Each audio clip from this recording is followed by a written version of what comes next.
Easy for everyone to understand. I think that everybody wants freedom in all the various aspects of their life, whether it's financial freedom. Those are the two examples I bring up all the time are financial freedom. Of course, everyone wants financial freedom. Everyone wants to have more free time. Those are two really easy examples to understand. And if you want to have financial freedom, well, then how are you going to get there? The answer is you have to have financial discipline. And same thing with more free time. If you want to have more free time, then you have to have a more disciplined time management schedule. And you have to have discipline in your life to say no to the things that aren't actually moving you towards whatever goals you have. So, you have to have the discipline to not click the next YouTube video that springs up when you get done watching one dumb video that you shouldn't have watched, and then it presents you with 6 more. Don't click on those. Go and do something else and do something productive. But the reality is when you sleep in, now you don't get things done. And now those things that you were supposed to do aren't done. And now the next day you have to wake up early and get them done, not because you want to, but because you have to. So you've become a slave to the fact that you didn't have discipline. So if you actually want to have freedom in your life, you have to implement discipline on yourself. Yes, one could say I was fairly unruly as a kid. Yeah, I was a little bit of a maniac of a kid.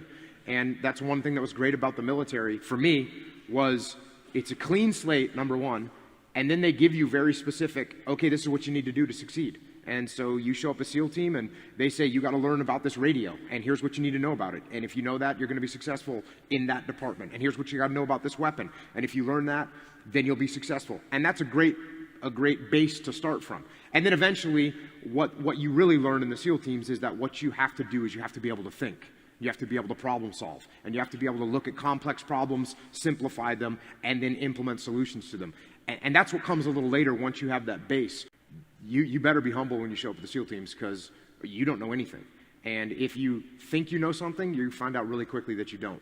And so it's actually easy because if you're humble and you have an open mind and you're willing to listen, the guys are willing to teach you. And it's fundamental things that you can learn pretty quickly. But anybody that comes in that's arrogant, that thinks they know everything, they're going to have problems. And again, that's the same thing you see in the business world. When we work with companies where the company that is actually asking us to come in and, maybe the CEO is saying, hey, we want you to come and help us. That company, they're already doing well.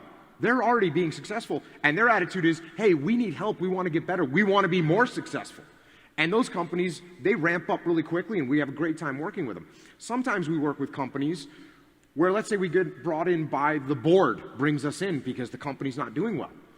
Well, right off the bat, the company's not doing well, and they don't think they need any help.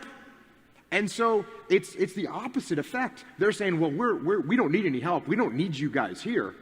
And the fact of the matter is they need us more than the other folks do. But the reason that they need help is the reason we're there in the first place. It's the reason they're not doing well, because they're not looking at themselves every day humbly and saying, what can we do better? How can we improve? How can we adjust right now and turn our game around or improve our game so that we can get better in the market? When a company's doing well, if the company stays humble while they're doing well, they're still looking for how they can improve. They're still looking for things that they can do better, and they will stay on top. But the minute a company says, that's right, we're the best, and no one else even stands a chance, well, guess what?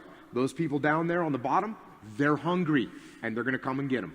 Man, that guy does something that makes us all want to do a good job for him. I want to act like that guy. And this guy over here, he makes us all mad, and we don't even want to come to work and work for him. I'm not going to act like him. And eventually I kind of figured out what those traits were that they had, and actually humility being one of the most important ones that I noticed with the people we wanted to work for and I wanted to do a good job for. Those guys were the most humble people. And ironically, always the most experienced too. So the most experienced people would be the most humble, and the least experienced people would be the least humble and be the most imposing of how they wanted to do things, which is not a good way to lead. Fundamentally, and this is so easy and so hard. People say, how can I get discipline in my life? And I tell them, step number 1 is wake up early. And I know people don't want to do it. It's harsh. I know that your alarm clock is, your most hated object in your bedroom. I get that. But here's the deal with getting up early in the morning. When you get up early in the morning, if you can get up before the rest of the world is awake, right? Before the enemy's awake, before the rest of the world is awake, you can get so much done. You're so much more productive without your phone going off, without people sending you emails and texting you or calling you. And you wake up in the morning, there's just quiet, and you can get things done. And you should do things, and I do things in the morning that I know they're a priority for my life, but maybe they're not a priority for that day, right? So, like for instance, working out. Working out, you got to work out every day. You got to stay in shape. If you want to, if you don't stay in shape, you die, right? So you got to stay in shape. But working out might not be a priority for every single day because you've got things going on in your business world and with your family and all that. So guess what? It's a priority for my life, so I do it in the morning before my day even starts. So I can still handle the priorities for the day, but I got my workout done. So long term, I look up in a year and I'm not out of shape and breathing hard when I go up in the stairs because I maintain that discipline on a daily basis. So I think getting up early, I think doing some kind of exercise every day, I don't care what it is. You just have to do something. You have to do something physical. It's scientifically proven with not only bro science, but also real science that waking up early or that doing physical exercise every day, it tunes your mind, it puts more oxygen in your blood, in your brain. It is absolutely makes you think more clearly. So waking up early, working out every day, if you start with those two kind of cornerstones, and then the other thing is, figure out what you're going to do during the day. Don't go to bed without a plan of how you're going to handle the next day. Yeah, I have a schedule, and I execute the schedule, and that's what you need to do. Now, you actually said that my time is very structured, and it's actually a little bit not true. Parts of my day are very structured. Parts of my day are very disciplined, which gives me freedom in other parts of the day. And as a matter of fact, sometimes people will get, okay, I'm gonna run a disciplined time management schedule. So they schedule every single minute of the day. And I don't recommend that.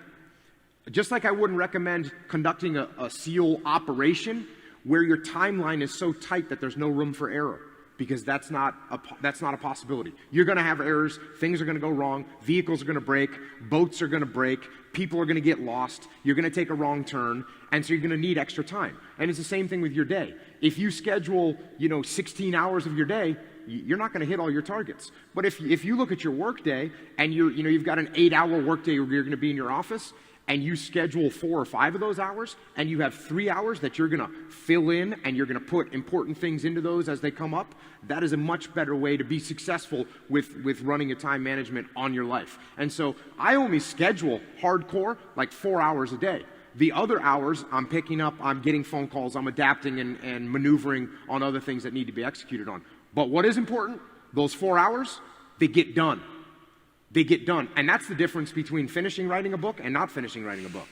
Because, when I write a book, I write 1,000 words a day. It takes me about an hour. That's what I do. I write 1,000 words a day. And in 30 days, you got 30,000 words. And in 60 days, you got 60,000 words. And in 90 days, you got 90,000 words, and that's a book. That's 3 months. And it took you an hour a day. And that's exactly what I did with the books that I've written. And it's the same thing with physical fitness. You don't get in amazing shape in this short amount of time, but you get in amazing shape in a short amount of time, day after day after day after day. And that's where discipline comes in on both those subjects. I am saying this, you know when you are guilty of wasting time and laying in bed and you're being lazy. You know it. Whether that was 7 o'clock in the morning or 6 o'clock in the morning, you know it. And the other thing that we do is, if you want to wake up early in the morning, go to bed earlier. Well, that's real simple to say, but it's hard to do. It's hard to do, number one, when you're looking at your phone. It's hard to do when you're staring at your computer screen. It's hard to do when you're watching TV. Those things are meant. They're designed to make you keep looking at them. And so you do. So what you need to do is turn those things off and try and go to bed. Now, the first night, you're going to have a hard time going to sleep. What you do is the next morning, you wake up early anyways. That first night, you only got 5 hours worth of sleep, and now you're tired throughout the day. Good. Because then when you get to bed that night, you will turn off that computer, and you'll be able to go to bed earlier like you wanted to. So you have to start the cycle of waking up early by waking up early. You can't start the cycle by going to sleep early. Well, again, you have to carve out time for your family. And you have to, another huge thing I talk about is balance, right? You have to have balance. And if you get out of balance in one direction or the other, and a classic example, because I'll have some people that say, I'm just not spending enough time with my family and I'm working too much, and so I'm just going to focus on my family. Okay, well, let's follow that to the end. What happens is you focus on your family, and now you're not performing well at your job, and now maybe you're not getting promoted and you're not making more money, or maybe you're even getting fired, or you're not doing as well financially, so you can't provide the financial security for your family, which is actually going to cause more stress and will impact negatively your family. So if you focus too much on your family, you're actually doing them a disservice. And I know that's hard to understand. The same thing in the other direction. Hey, I'm going to take care of my family. My family's my number one priority, so I got to get them financially secured. So I'm going to focus on my work and focus on my work and focus on my work. And we know what happens there. So what you have to do is balance. And if you get drawn too much to where you're working all the time and you disregard your family, you're going to lose your family. And then if you go the other direction, you're focused on your job too much, or you focus on your family too much, you're going to lose your job. And by the way, you're going to end up losing your family anyways. So you've got to find the balance. You've got to look at that every single day. You've got to know when to shut off your phone. And, that's a hard one for all of us because we're all expecting the big call to come in. Of course it's going to come during dinner with my family, so I have to look at my phone right now. No. There's no one that's calling you that you need to talk to in the next 45 minutes while you're sitting with your family. It's not going to happen. That's what it is. And when you see me and I'm surfing, or I'm hanging out with my family, or I'm training jiu-jitsu, or I'm traveling and having a good time and enjoying my life, you're seeing the freedom part. And what you have to remember, and what everyone here should remember, everyone here wants to enjoy their life to the maximum. But if you want that kind of freedom, it all starts with a discipline.